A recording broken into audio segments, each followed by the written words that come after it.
The Y Curve with Phil Dobby and Roger Hearing. Should you be able to lurk on the net? Should we all be able to say what we think and no one knows who we are? Or is anonymity the poison at the heart of the internet? What lets trolls destroy lives and reputations and bots steer the conversation in ways it was never meant to go? But what about the campaigners for freedom who have to avoid being identified by authoritarian regimes? Surely they deserve their anonymity for their own safety. As apps under pressure from governments move to put in age restrictions and curb hate speech, is there a risk that a valuable free speech forum is coming to an end?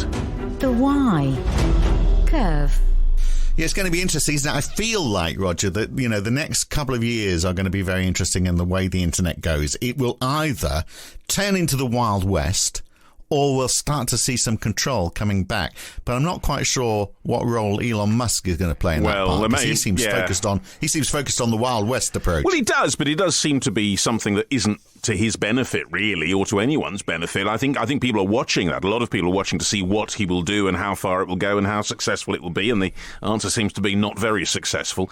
But I think the wider issue is on all the other platforms that exist and all the new ones that are coming to fruition. How far will they take it?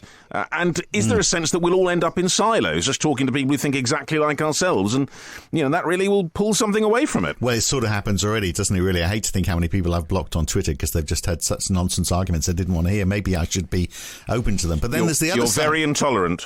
I am very intolerant. You know that about me, though, I'm sure. But but then there are things that we have to be intolerant about. Like, for example, kids seeing porn. So the Children's Commissioner says 27% of children have viewed porn by 11 years of age. And I don't know how. I mean, that's just an example of the ills of the internet. There's so much of that stuff. How do you control it? And sure, you can say, well, okay, we can go after the people who are breaking the law who are posting this stuff. But I mean, can you always find them? That's the question. That's the thing about anonymity. Can people be tracked down? Accountability has to be a big part of what happens, and that is very difficult. We know, particularly if people are outside the borders of the country that you happen to have legislative control over.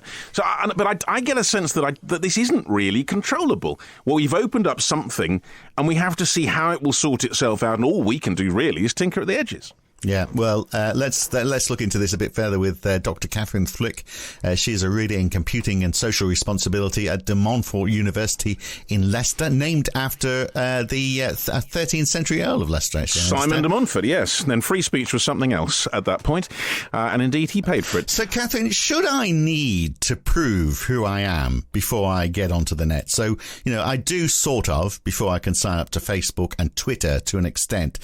But do you think we're going to get to a stage where actually we all have to prove who we are, maybe not publicly declare it, but go through some sort of process to prove who we are before we can take part in, before we can even open a web browser and engage in conversations online? Right. Okay. So there's two levels to that question. It's before you get to the internet, right, which you already do because you pay for your internet service provider, right? So they know who you are. They have the ability, technically speaking, to be able to, eavesdrop pretty much on a lot of the stuff that you do.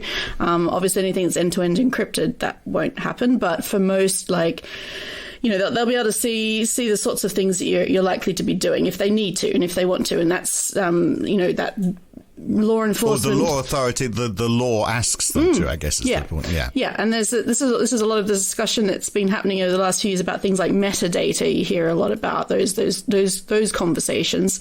That tends to be about, the activity, because they can't see necessarily what you're reading on a website, but they know that you've visited websites. I mean, it's just how the protocols work for how you browse the internet.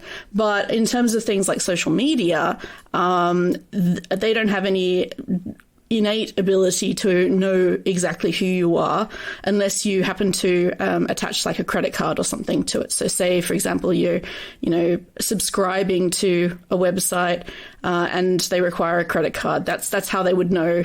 So if I were on X, Twitter, whatever we're calling it this week, and I I could put up a personality, I could give myself a name, I could do all kinds of things, and it wouldn't be visible unless I choose for it to be so. That's as we sit right now. Right. That's definitely true. They can't identify me. No, well, Twitter definitely no. They can't. They don't have no idea who you are.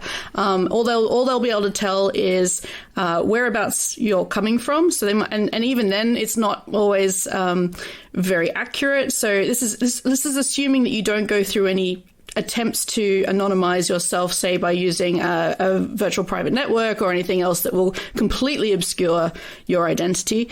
If you're just you sitting it down at your computer, not particularly technically capable. No assumptions about you personally. This is you. No. Very accurate assumptions. But yeah, I mean, if we just assume that, then yes, you could make up an entire false persona, and all they would know about you is about roughly about where you live, who your internet service provider is, and a couple of details about your browser, like what operating system you use, what web browser you use, what phone you use, that sort of thing. But from these internet providers, so if Roger did something scandalous which was actually against the law online, and we wanted to trace it, we're not going to mention that. We wanted to trace it back to him, then presumably, and the right warrants were issued, presumably that can be found out. So if anyone breaks the law online, we do have a way, so long as they're in this country, and there's the rub, I guess, we have a way of finding out who they are. Yes, exactly right. And that's how they got the fellow who talked about I don't want to say it in case they start thinking I'm going to say, but the fellow who threatened the Robin Hood Airport, remember, a few years back. Yes, that was quite a famous case. Don't use the word bomb. So basically, yes. Basically. So there are already ways of doing that, right?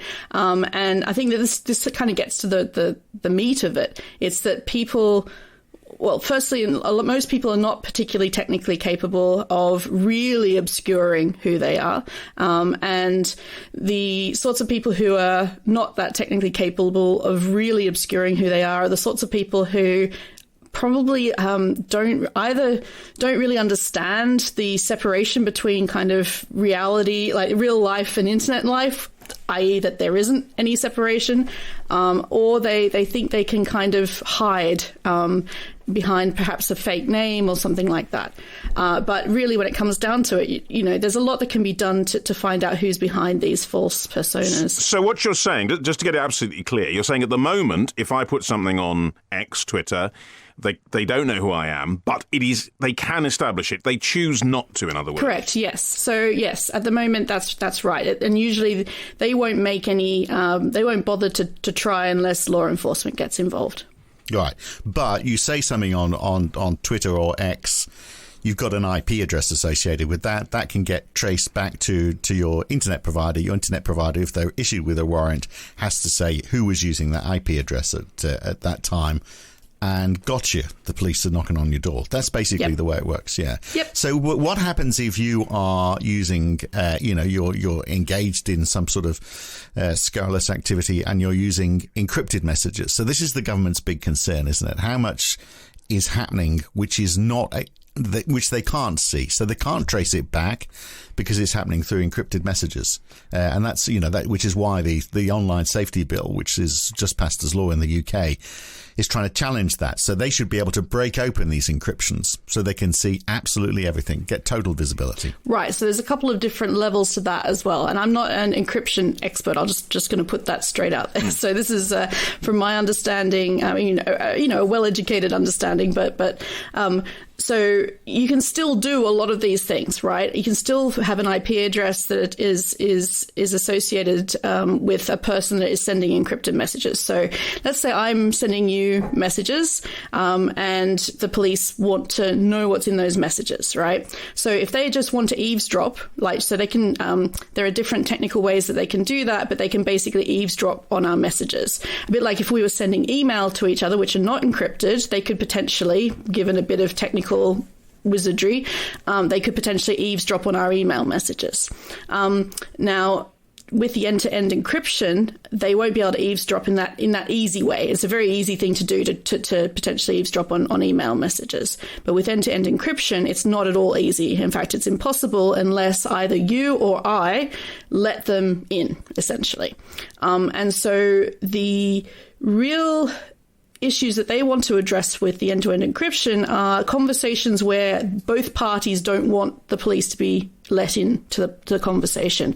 So that's unlikely to be abuse. Let's say you're a famous personality and I'm sending you lots of really horrible messages. You would probably want to go to the police and say, hey, Catherine this person is sending me lots of horrible messages. Can you work out who they are and stop it? And the police would be, all right. So I would be opting out of the encryption in effect, and that's all you need, just one key. Yeah, pretty much. Yeah, exactly. So the issues that they're trying to solve, quote unquote. I mean, I don't think they're actually going to be solving the issues. Are these conversations, and they'd be things like they're worried about terrorist activity. They're worried about conversations between people who are doing illicit things, not conversations between a victim and an abuser, for example. Okay, so we kind of got the technicalities out there, what's possible and what's not. The problem is, or has been in certain social medias, trolls, people who say things feeling that they are at least anonymous and can say it for that reason. And much of the internet hate speech seems to be based on that. If they were clearly identified, do you think that would begin to curb that sort of thing? No, because it's never done that in the past. So Facebook has had a real name, they had a real name policy for a long time, and that didn't solve that problem at all. In fact, people are quite happy to say really obnoxious things with their, real name, their place of employment, the name of their husband, wife, cat, right there on their profile. They're quite happy to do that. And they've done that to MPs. They've done that to, famous celebrities. They've done that to companies. It's well known that actually anonymity is really it's not as big of a deal as people seem to think it is. And so, we've had cases forever. I mean, since the internet began, there have been what used to be called flame wars back on bulletin boards and Usenet and the old-fashioned ways of communicating and classic email lists and things like that, and they've just migrated to different networks as people have moved onto new technologies. So it's not a new problem. And so it's not it's not even an internet problem, is it? So you look at some of the scandalous things that are said on GB News, and those presenters seem quite happy to have their name out there associated with what they're saying. So it then becomes the question of who's policing what is said, and that's this is the difficulty, isn't it? This is the ethical question. If you say something that might upset someone, well, I mean, that's just part of life. That could happen in everyday life. That could happen in a pub or a shopping centre or whatever. But it's if you say something which is on the verge of the law, is it up to the police to police that? Is it up to the social media platform to provide it? Is it your internet provider? Who looks after all that sort of stuff? But also, it's not just saying something that might be abusive. It's saying something potentially that is factually wrong. Information. I mean, the obvious example is on COVID and jabs. Putting things out there, in effect, to lead people to wrong and potentially dangerous conclusions. Right, but then people hold that view, Roger, and they'd say, well, that's a bona fide view as far as I'm concerned. The fact I haven't got any science behind it, they'd say, that is still my view, and shouldn't I be allowed to discuss it? So the issue with social networks is that they basically provide an environment for people to come together, right? And that might be under a particular theme, like Facebook groups, or it might be under a more general, broad audience, like Twitter, for example, or X as it's now called. And so really what it comes down to is what are the actual expectations of behavior in these spaces. So if you've got a closed Facebook group that's for like cancer survivors, for example, or something like that, then it's a space where people are generally fairly respectful and they might, talk about certain things, but they don't tend to, hopefully they won't abuse each other. Well, right? they would self-police, wouldn't they? So if somebody said cancer is a scam, they'd be out there straight away. Exactly. But the person who does that is a local moderator, right? Someone that knows the community, that is part of the community usually, and they have sort of the ability to actually do that, right? But in broader spaces like Twitter, there are no like local moderators. It's all down to the company to actually do this. And so really what you end up seeing is, especially if they start laying off content moderators, causes is you start to see this creep in expectation of behavior from something that's maybe respectful or at least, jovially, like kind of, like to and fro in a way that's not, abusive. And then that kind of that creeps out until it becomes, the accepted behavior is for everybody to pile on each other, right? So do you think that's happening, by the way? Because I sense that myself. I feel as though it's a less respectful place now, and I see more outlandish messages. And I don't know whether it's because I'm getting the focus of outlandish messages now because there's an algorithm saying, he's a bit too left of centre, let's move him back to the right. Or is it just because there's less moderators? Are you seeing that actually happening? You give that as an example. But there are basically no moderators on X now, pretty much. Yeah. Isn't that the case? Well, there are, but they're only moderating the very hardest stuff, which is the people that Elon Musk doesn't like. Right. So, and I guess they're probably also going after things like, child abuse stuff and things like that, which they're required to by law, right? So, but, if someone just yells at somebody, I mean, Americans have got their kind of free speech thing going on, and Elon Musk is particularly keen on that. And he's just going to let it go until he gets into trouble for it, really. That's the sort of his MO, right? So, whereas in the past, they were much more proactive in policing speech and trying to make it a more kind of like nice community to be on, right? So if you reported somebody for harassment or whatever, they'd probably get either, a suspension or a ban or something like that, right? But these days they probably don't get that. And I mean, you see some of these new social media sites, so like Mastodon and Pebble and Co-Host and some Blue Sky, they've got different moderation policies, and some of those are very different. So for example, Mastodon is moderated by individual server moderators, and they can basically block out half of the social network if they think that the people coming from other servers are horrible or whatever. They can do it for whatever reason. It doesn't really matter, and that's a very different way of going about it.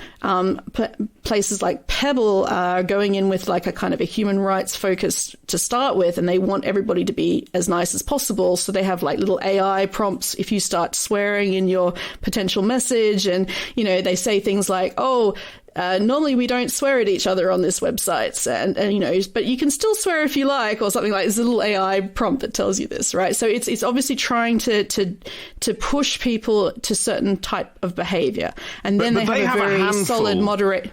They have so few people on those sites, and that's the problem, because in the end, X, Twitter, whatever we're calling it, is a mass communication mechanism. And the ones you're talking about are only ever going to be more small sections of that. So they can do what they like, and people won't get excited either way. But the problem with something like Twitter is it is pretty much universal. And is there danger that if something like Twitter becomes more extreme in its views, I mean, is that what happens if you just leave it? If you leave the Wild West of the internet on its own, does it just become more extreme? Do the more extreme voices drown out the more moderate voices? Well, these two things are the same thing, right? I mean, you'll end up with a smaller part. I mean, you see lots of people who've left Twitter. I mean, I'm one of the people who's left Twitter, and a lot of people are leaving Twitter, or at least just keeping an open account to save their name.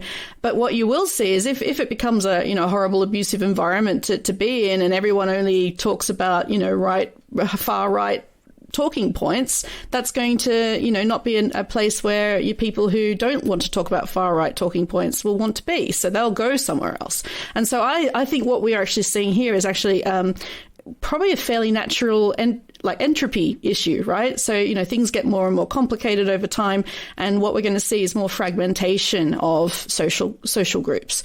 And I think that this is actually a fairly natural part of where the internet was probably going to go anyway. So, we're not going to have so many large social media spaces, because I think people are going to want to curate who they are and where they are, and who their audiences are a lot more now that they've seen that there are different spaces that you can do that, right? But that will be a loss, won't it? Because part of the joy of Twitter in the early days was that it was a conversation across international boundaries. Everyone was there talking. Yes, it got abusive. Yes, it was difficult. Yes, it wasn't always informative in the right way. But at least the conversation was happening between people at really opposite poles. And that was a good thing, wasn't it? Well, I mean, I don't know that they were that opposite poles. I mean, there were some opposite poles, but I think it was really, I mean, Twitter in the early days specifically was the what they call the technorati, right? It was technically capable people who are reasonably highly educated, and so it was not really the same sort of space that it's been the last 5 years anyway. So I think, I mean, and when Blue Sky opened up, people kept on saying, oh, it's just like the beginning of Twitter, right? And that was because it was invite only. It was the technorati again, inviting all their friends. And then, there were different kind of sub-community groups of old Twitter that were invited over that are particularly active, like Black Twitter and academic Twitter. And so these spaces are kind of ones that have very strong identities in themselves anyway. And so wherever they go, all their friends are going to go. And it's a fairly natural thing. I mean, I do think it's a loss, to be honest, like as you say, though, because it was nice to be able to kind of just shout into the void a bit and then, kind of get a bunch of, people that maybe wouldn't normally respond back to you. But as long as it was done in a kind of a reasonable way, right? And nobody really likes abuse, and so when you get kind of abusive messages back, that's not really a space that you want to be in. So I can see why people don't want to be in that space anymore, and I think it is a loss. I mean, there's a lot of people that I wouldn't have met, and I wouldn't have got a lot of collaborations happening if it hadn't been for Twitter. And yeah, I mean, it's actually sad. But what about the other element of this? And I mean, staying with X or Twitter, I mean, Elon Musk has said that, he's thinking that everyone's going to have to pay for Twitter. Good luck with that, Elon. But, a small amount of money, because the only way that he can be sure that you are who you are, that you are real and not a bot, the easiest way of knowing that is if you pay a small fee, because then they can identify you, clarify you as being a real person because you've got a bank account. So that stops all these bot farms. And they would be part of this aggression, of course, wouldn't they? Because some ideas are pushed out there which are just so crazy, but more and more people believe it because they get told the same thing so many times because it's not real people telling them that. So maybe he's got a point on this. It's people pretending to be people with more authority, perhaps. It's not necessarily being anonymous, but taking on another guy. It's computers pretending to be people. I mean, that's on that. Maybe he's got a point. I think though that there's a lot of responsibilities being put onto these bots that from what I've seen in the work that I've seen, really they don't actually do a lot just by themselves. A lot of what they do is kind of repost things from actual real people, right? So there's still real people behind the messages or whatever it is. They just kind of amplify those messages, right? But then it comes back to the social side of this again, right? I mean, you're not going to just listen to a random person on your feed say, I don't know, whatever the conspiracy theory of the flavor of the month is, right? But you'll listen to your friend who, you really respect say that, right? Or repost it or whatever.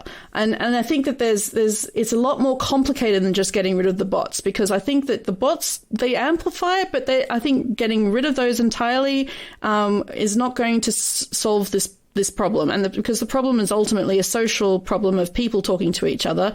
I mean, we've had things like chain letters and conspiracy theories back to year dot, right? It's not a technical issue. Right, but this is it on acid, isn't it? I mean, if you've got an algorithm which is there trying to say, oh, we think you'd like to hear from this person, and this person seems to talk about the same stuff as you, that's all great. Everyone would be happy with algorithms if that was the case. But if those algorithms are confused because you've just expressed an interest in one subject, and then that gets amplified, and then it gets related to another subject which is also getting amplified, and it's bots that are doing all of this, and then all of a sudden you're getting a whole load of messages in your feed about how Donald Trump lost the last election and we should all rise up and take over America come the next election, you start getting lots of that in your feed. I mean, you might think it's ridiculous. You might even share it to show how ridiculous it is to one of your friends. And then the algorithm picks up on that and says, oh, my God, you're into this. Let's send you more of that stuff. Yep. And, and you can see how it can all just get out of control. But this is also an algorithmic problem. Well, are algorithms rather than bots the problem? Is it algorithms we should be concerned about rather than bots? Well, I mean, I think the algorithms are definitely more problematic than the bots. And the algorithms themselves are the main drivers of the recommendation systems that then, feed upon themselves and keep recommending. It's the same with YouTube, right? YouTube doesn't have bots so much. I mean, it does, but it's more complicated than that. But a lot of what drives the kind of radicalism line on YouTube is actually just other. It's people. it's the recommendation algorithm picking out people's videos and going off on a trail of that. So it's not about so much computer generated stuff there. So yeah. Does it get worse though? Now we have artificial intelligence. And this world of deep fakes, for example. So when we, when we see, we could see, for example, Rishi Sunak saying, I don't know, all sorts of scandalous things. Yeah, vote Labour, possibly. And sometimes assume he has to be a fake. And I suppose, deep fakes are a form of anonymity themselves in a way, because you're creating something that isn't there. I guess so, yes. But, it's not you wouldn't be creating stuff of yourself. But I think the deepfake stuff is actually more complicated because it's a completely different vector for attack, right? I mean, it's about creating plausible untruths, right? And having those, and then there'll be a volume of those because it'll be about. I mean, the whole thing about virality is about finding the message that sticks, right, and the one that people want to repeat, and so or that shocks people enough, or that is catchy, or that is interesting, or whatever. And so there's going to be a lot of stuff out there, and I think it's going to be really interesting to see how social networks like YouTube, for example, and I guess Twitter and whoever, how people respond, how they respond to that, because I suspect when it comes around to the American election in particular, and the UK elections coming up in the coming years, that we're going to see a lot of problematic material that won't be within the rules, let's just say, and then will be, it's the boundary, isn't it? I guess. Yeah. So if you saw Bill Gates saying, "Oh, look, the COVID vaccine, I was wrong on that. It's just rubbish. It doesn't do any good whatsoever." Then you go, okay, that's got to be a fake. But when you're seeing a party political message, which is sort of almost believable. And actually, increasingly, it's difficult to tell, of course, because so many of the party political messages that are real are unbelievable. So, that divide is getting squeezed pretty much, isn't it, in the UK? And I think it's the same in the rest of the world. So then you have a deep fake, you have an algorithm, you have bots amplifying it all. It sounds like the end of democracy to me. I might be overplaying it a bit, but it sounds like a disaster. Well, one of the things that happened in the previous election was the question of who is trying to do this, in the suggestion the Russians were trying to manipulate the US election. And that comes down to traceability and anonymity once more. How far is any of this originating from a source that has a great interest in it? Right. We've just seen sort of, Chinese networks broken up as well, right? So there's, this, like I said, this is definitely a potential attack vector on not just, particular MPs or parties, but the entirety of the democratic system, really, especially here in the UK and in America, I think, because of the visibility of those systems, right? And these are big issues, and I think that it'll be naive. I don't know why all this current focus on future, like AI taking over the world and all this sort of stuff is being having money put into it, when really the problems are now and immediate. We have these sorts of creative AI technologies out there being used for nefarious purposes. We have people who have been, vulnerable people who have been exploited by those, right? We already see them making decisions in, universal credit and credit rating systems and mortgages and all sorts of things like that, and crime.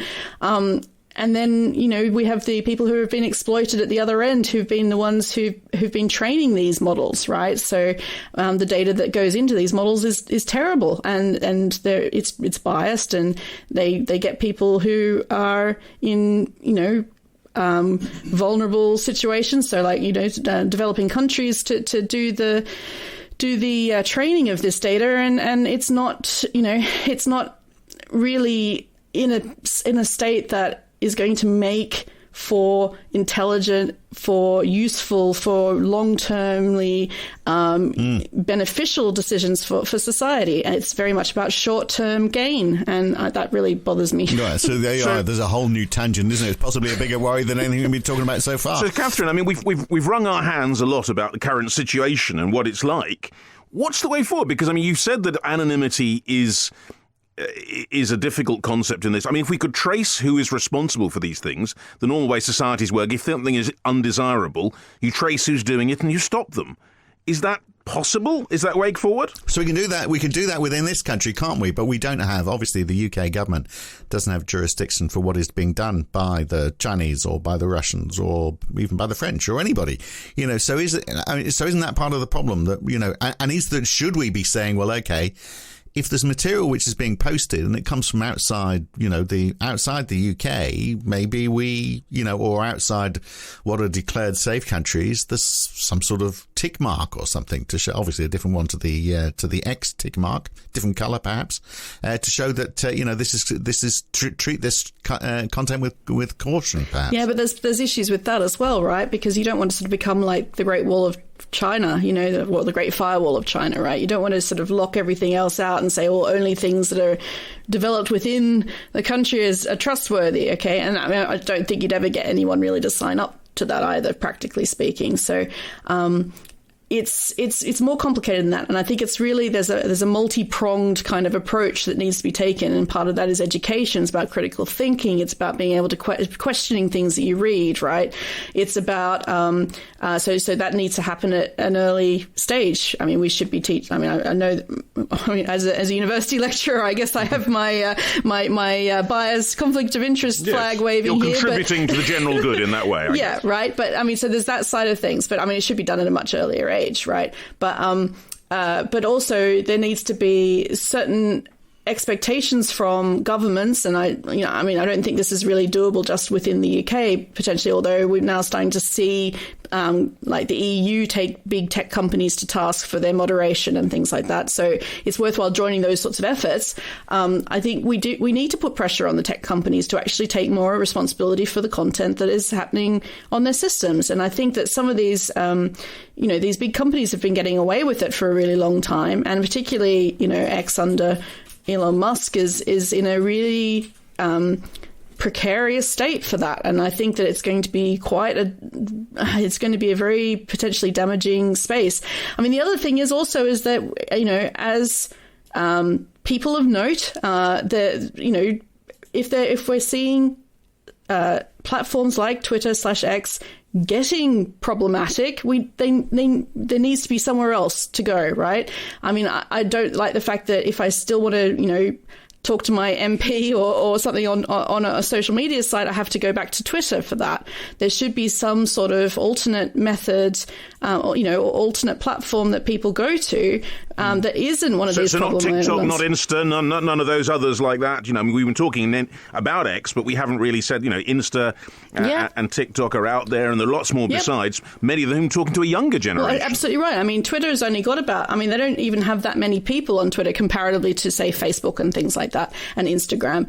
And I mean, TikTok, as you say, is a different generational thing. And I think that actually it might behoove, especially parliamentarians and political figures, to actually work a little bit more with some of these other technical spaces, because I think that way they get to talk to more than just journalists and academics and people, technically capable people who like to sit and pontificate on the internet all day, right? I mean, it's a different space, and I think it's dangerous for any particularly in politics, I think, to get wrapped up with any one particular company like X or Twitter.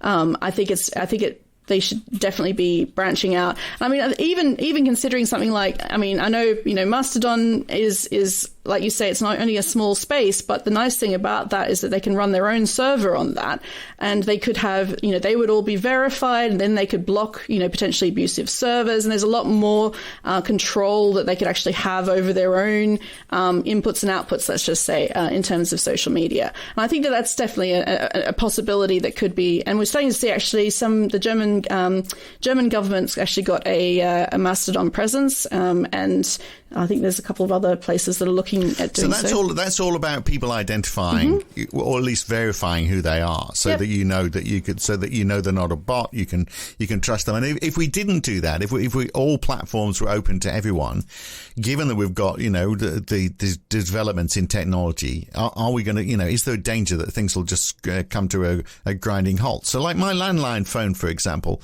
I mean, that is now exclusively for telemarketers and people trying to extract my bank account details from me. Yes. I just don't use it. We should explain to younger listeners what a landline phone is. Exactly. So, I mean, it is completely... There's a technology now which is basically, because it's not been regulated, and God knows how you would do that, it is now, virtually useless, unusable, because it's been taken over by people using it for precisely the wrong purposes. Actually, telephones are very heavily regulated. I mean, there's an entire regulatory body that's about telephony, and I think that the issue is that it hasn't reacted so quickly to alternatives to telephony, right? So the internet, and I mean, this is a classic issue with technology, is that it takes forever for the law to catch up, and there's always going to be a bit of a wild west that then eventually settles down once the law kind of catches up and says, oh yeah, well, you should probably not do that, because it breaks electoral law or but whatever. Will the law ever catch up? I mean, no, just as it has doesn't in ever telephony, catch up. There's always and new. It will never catch up. There's always new stuff.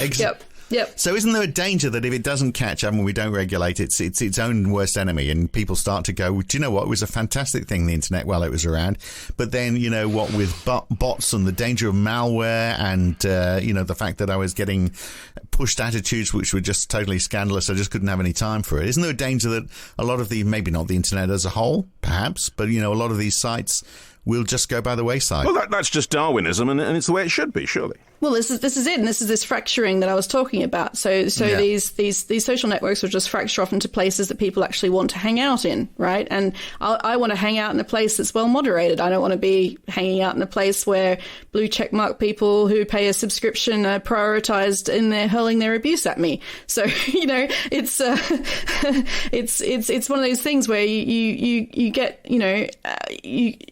well, not you get what you pay for, but you get what you put energy into, right? And where, I mean, what as an ethicist I would say is that really these, the space between law catching up and the technology needs to be inhabited by the people that actually create the technology, and they need to be thinking about, well, what are the potential impacts? How can we, how can we mitigate those? Like, so.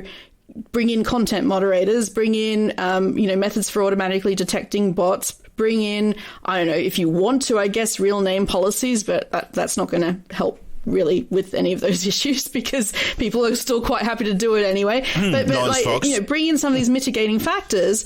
But then I think Elon Musk and X have really shown just how bad it could get if you just leave it alone or do the bare minimum, right? And I think that actually it's a good warning to other tech companies that it's worthwhile continuing to invest in these kind of mitigation strategies and content moderation and kind of people first policies within their technical spaces. So $44 billion he spent, didn't he, buying Twitter? So, and you think it could just go by the wayside? Oh, it's already gone. He's gone.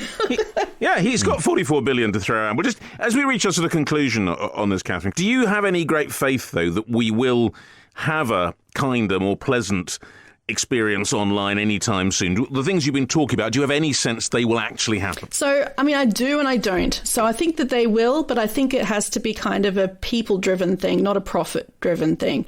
And so I have my kind of my holdout hope is for things like, and I'm not saying this Mastodon and Federate, the Fediverse as they call it, is likely to be the thing that will do it, but I think it needs to be a democratized, decentralized version of what we've got wasn't used to. So, I mean, email is a great kind of comparison, right? Everyone has an email account. You can send an email to anyone in the world. I mean, that's a great like level playing field, right? And so I think there needs to be a similar thing for social media. And I mean, there are some things that are like that. So there are, and like, for example, the most Mastodon servers run on donations. They run by volunteers. I think Reddit was a good example up until they kind of crashed it hard, a few months ago because they have volunteer moderators. I mean, it's free to view and all that sort of thing. But the spaces are run by kind of specialist local moderators, and that they build up those communities. And I think you might pay for that, mightn't you? I mean, you could operate as it could operate as a cooperative. Yes. So I mean, my Mastodon server, it runs purely off donations that are done through the there's an open source kind of collection, democratically like transparent and all this stuff, and it helps to run the show all the receipts for it's all open and transparently done, so it's not just moderators skiving off with a bunch of cash. Sounds like that's the answer. Let's just get the world to join your Mastodon server. I don't know how much capacity you've got. Well, that's the problem. No. That's the problem. People won't. It's always going to be a minority thing. I just have this fear of it. But every social media is a minority thing. You're not going to get one social media that everybody's on. It didn't happen with Twitter either. Twitter was never a majority. If anything, Facebook was the majority. And I mean, I certainly have not been on Facebook in about a decade either. So it's about where your friends are. It's about where you want to hang out. It's about where the people that you want to influence are. That's what it's about. There we are. Let's leave it there because you've just aged Roger and I, because obviously we're of the age where we're still on Facebook all the time and we think it's marvellous. I'm not on Facebook at all. Anyway, great to talk and some interesting insights, and we'll see how the Wild West emerges. Good to talk, Catherine. Thank you very much. And I wonder whether actually the Tory party is also moving into the Wild West territory as well. It's certainly we've got the Tory party conference about to start. We're going to look at this next week, of course. But I mean, where are they headed? I mean, they do seem to be moving firmly to the right, firmly into the areas that even I suppose the right of the Tory party in the past might not have gone into, including saying some things that we thought probably weren't in the window of acceptability, but clearly you're talking about Suella Braverman talking about whether gay people should have the right to asylum. Yeah, they should stay in. And whether we should get out of the European Convention on Human Rights, things like that. There just were never areas that the Tory party went before. Yeah, exactly. And then there's, let's abandon projects which have been, at the very core of Conservative policy, like HS2. Let's just abandon, so you can go from somewhere north of London to Birmingham rather than from the centre of London to Manchester and Leeds, which is a bit of a step back. I mean, that has got white elephant written all over it if that is what happens. To save money. Or because it's seen as being expensive and therefore most people see it as being expensive, therefore the best thing to do is to get shot of it because that is. But a lot of it is going to win votes. I mean, one of the odd things is that the Manchester is the place that was supposed to benefit most from HS2, and Manchester's where they're holding the conference at which it looks like they'll be saying we're not doing it anymore. So, there's a bit of misstepping, I think, going on. But also, most of it is red meat, I guess, for the red wall, an attempt to try and get the people who they think will back them in the next election and turn the polls around so that Labour is no longer ahead. Right, but how many? The polls I've seen, I mean, they are losing ground even amongst those red wall voters. So I wonder whether this red meat approach is going to work. Anyway, we'll look and see next week whether this shift to the right for the Tories is exactly what's needed. Is it enough to save them, or is it just going to make things worse for them? Because it certainly looks like a party in disarray, doesn't it? Well, the nasty party, as Theresa May once described them, does seem to be on the way back. We will talk about all that next week here on The Y Curve. Thanks for listening. Catch you next week. Bye. The Y Curve.